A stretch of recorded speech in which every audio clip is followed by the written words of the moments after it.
Bonjour, ravi de vous retrouver pour cette nouvelle vidéo. C'est la suite de la première vidéo concernant la relation amoureuse. Donc là, on avait déjà fait un état des lieux un petit peu de ce qu'on avait déjà vécu, des relations qui étaient encore teintées d'espoir, des relations pas complètement terminées. Donc voilà, je vous invite en tout cas à la regarder pour commencer cette étape-là. Puisque c'est vraiment les bases en fait pour commencer, en tout cas imaginer commencer une nouvelle relation. Là, cette vidéo, c'est plutôt pour vous dire maintenant, voilà, vous avez fait le point, l'état des lieux, vous êtes au clair sur vos anciennes relations, que vous avez assaini, en tout cas du mieux possible tout ça. Il va falloir maintenant voir deux choses, en fait, avant de commencer une nouvelle relation amoureuse, si vous en avez évidemment l'envie. Hein, ça s'adresse vraiment cette vidéo à ceux qui ont envie de reconstruire une nouvelle histoire d'amour. L'idée, c'est tout d'abord de savoir de quoi vous avez envie. C'est-à-dire, qu'est-ce que vous avez envie de vivre. Souvent, quand on arrive, en tout cas lors de mes coachings, j'ai plutôt des gens, et je l'ai fait moi-même, hein, c'est logique, on est beaucoup plus au clair sur ce qu'on ne veut pas vivre. Je ne veux plus vivre ceci, je ne veux plus vivre cela, je ne veux pas une femme qui se comporte comme ci, ou un homme comme ça. Donc déjà, on peut partir de cette base, mais transformer les choses, c'est-à-dire de ne pas partir de ce que je ne veux pas, parce que ce que je ne veux pas, en face, il y a ce que je veux. Donc partez plutôt sur un cahier où, au lieu de vous transformer les phrases négatives en phrases affirmatives, j'imagine par exemple, je ne veux pas un homme violent. Donc ça peut être transformé par je veux un homme doux. Ça peut être je ne veux pas une femme caractérielle. Je veux une femme souple, voilà, de caractère. Voilà, donc après, l'idée, c'est que quand on a eu déjà d'autres relations, on est quand même beaucoup plus au clair sur ce qu'on a envie de vivre. Pas toujours, mais au moins, comme en effet, il y a des choses qui sont rédhibitoires ou qui nous ont fait du mal, ou en tout cas qu'on a mal vécu.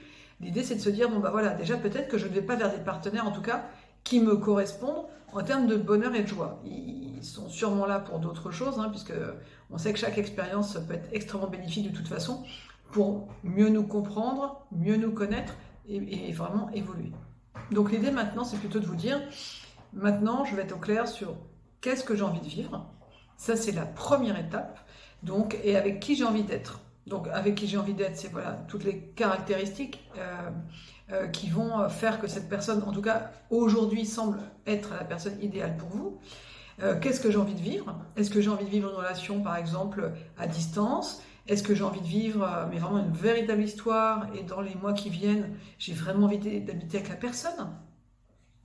Pour moi, par exemple, on peut se dire, bah pour moi, voilà, moi, ce qui serait important, c'est d'avoir une relation de famille recomposée, ou au contraire, surtout quelqu'un qui n'a pas d'enfant, parce que c'est trop compliqué. Bref, donc soyez déjà au clair sur qu'est-ce que vous avez envie de vivre, sous quelle forme, quelle fréquence, quel type de relation vous avez envie d'avoir, pour déjà que ça soit au clair. Parce que des fois, on a envie de partir dans une nouvelle relation, mais on ne sait même pas poser les bonnes questions au départ. Et du coup, on est très surpris, et très surprise parfois, des personnes qu'on va rencontrer sur notre route, mais parce qu'on n'est pas au clair. Donc là, moi, ce que je vous propose, c'est vraiment d'être au clair sur qu'est-ce que j'ai envie de vivre, quel genre de personne j'ai envie de rencontrer. Et il y a un troisième élément qui est très important, même deux autres, c'est avec quoi j'arrive dans la relation.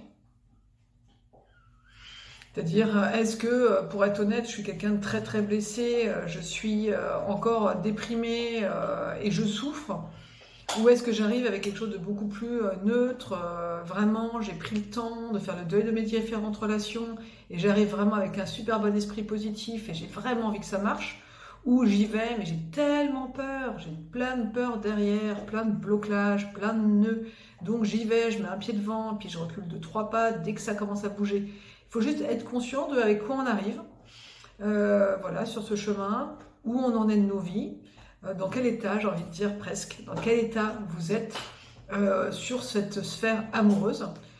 Est-ce que vous êtes très abîmé? Est-ce qu'au contraire, vous avez vraiment pu avancer et mieux vous connaître, et que du coup, c'est beaucoup plus léger? Est-ce que vous êtes vraiment avec des peurs terribles, ou vous avez des blessures béantes du type vous avez été trahi, trompé, violenté, voilà, et que du coup, ça, c'est pas du tout réparé? Évidemment, moi, c'est ce que je dis à chaque fois quand on va entamer, en tout cas, on a envie d'avoir une nouvelle relation amoureuse. Mieux vaut avoir cheminé de ce côté-là, d'avoir fait en sorte d'avoir nettoyé, réparé, même vous faire aider par quelqu'un qui peut vous amener justement à limiter vos peurs, en tout cas, nettoyer tout ce qui pourrait être bloquant dans cette nouvelle relation pour arriver de la façon la plus saine et sereine possible. Voilà, on fait tous de notre mieux, mais l'idée c'est ça. Si on arrive avec plein de toxiques partout, ça risque vraiment de faire en sorte que la relation parte sur de très mauvaises bases. Donc moins on a de toxiques, plus c'est quand même en général assez simple et plus souple en tout cas. Donc voilà, et la quatrième chose que je voulais partager dans cette vidéo, c'est surtout quand il y a une relation, souvent on dit bah, j'ai envie de vivre ça, je voudrais une personne comme ci, une personne comme ça, une personne par exemple, attentionnée, une personne qui fasse attention à moi, une personne qui sache faire à manger, voilà. Donc ça c'est tous nos besoins, nos envies qu'on projette sur l'autre et on a envie que cette personne corresponde à ça. Mais vraiment la bonne question aussi à se poser c'est moi, en tant que personne, qu'est-ce que j'apporte dans la relation amoureuse ? Parce que des fois, on est toujours en position d'attente. Alors, on attend que l'autre nous apporte sur un plateau tout ce dont on a besoin. Mais l'intérêt, c'est de se dire qu'une relation, évidemment, ça se tisse à deux. Et bien, qu'est-ce que vous apportez dans la relation ? Qu'est-ce que vous avez envie d'apporter ? Votre joie de vivre, votre élan, votre motivation, justement le fait que vous soyez très impliqué. Voilà, soyez au clair sur vous. Qu'est-ce que vous amenez pour être vraiment dans une logique de donner et recevoir ? Et donc tous ces éléments-là vont faire en sorte que si vous prenez le temps de les regarder, de les ressentir, et ben vous pourrez aller dans la relation de façon différente. Vous serez déjà beaucoup plus au clair ce que vous attendez d'une relation amoureuse. Vous serez plus au clair aussi vous, là où vous en êtes. Vous serez plus au clair de ce que vous attendez d'une personne. Qu'est-ce qui est par exemple rédhibitoire ? Qu'est-ce qui est primordial ? Et puis vous serez également beaucoup plus au clair sur finalement vous, qu'est-ce que vous avez dans la relation ?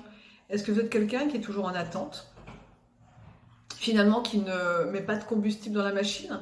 Est-ce que vous êtes plutôt quelqu'un qui est trop à fond et qui étouffe l'autre? Est-ce que, voilà, ou vous avez envie justement de vivre quelque chose, par exemple, si vous avez vécu une relation où il y avait peu de communication, vous avez peut-être envie d'être dans une relation maintenant avec vraiment quelqu'un qui communique, parce que pour vous, vous vous êtes rendu compte que la communication, c'était central dans un couple. Alors vous avez vraiment envie d'apporter ça, la faculté de communiquer, parce que vous ne l'avez peut-être pas fait avant, mais là, c'est quelque chose qui est important pour vous.